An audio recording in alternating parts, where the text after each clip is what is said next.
have digital assets. You've bought them at a low cost basis. Maybe you've dollar cost average over the last bear market here, and you anticipate them going up substantially in value. So, maybe that's going to be a 10x, 100x, 1000x we're all hopeful for.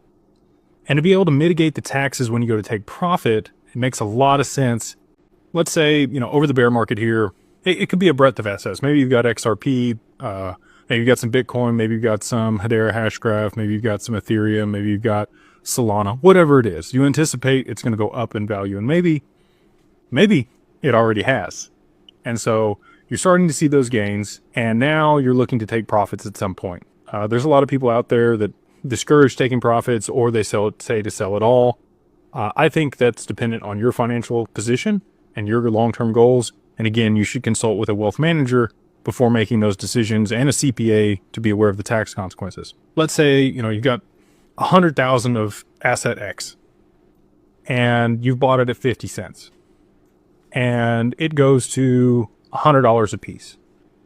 All right. So now we've got $10 million and you spent $50,000 to make that investment. You get a really big capital gains tax, especially if you haven't held the assets that long. Let's say you bought them over the bear market here in the last year. Let's say, again, you've got $10 million, you paid $50,000 or you invested $50,000 to get that $10 million. When you sell, you're going to be taxed, especially you're going to be taxed at whatever income tax bracket you sell for.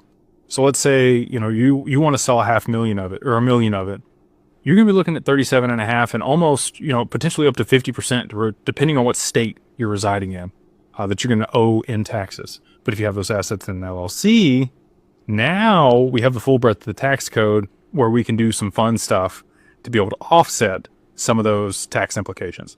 So let's say you wanted to buy a vehicle.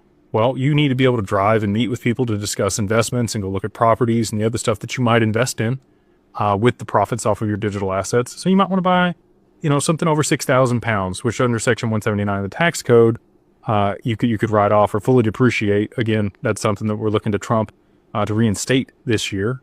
So you can use accelerated depreciation. Let's say you put, it's a G-Wagon. You want something nice. Maybe it's a Range Rover. Okay. Those are over 6,000 pounds. That's why I see a lot of people that do well in business driving them. So you put 40,000 down, you finance the other 200,000. You can write off that full 200,000 against your income for the year. And you only had to spend 40 to get that full write-off.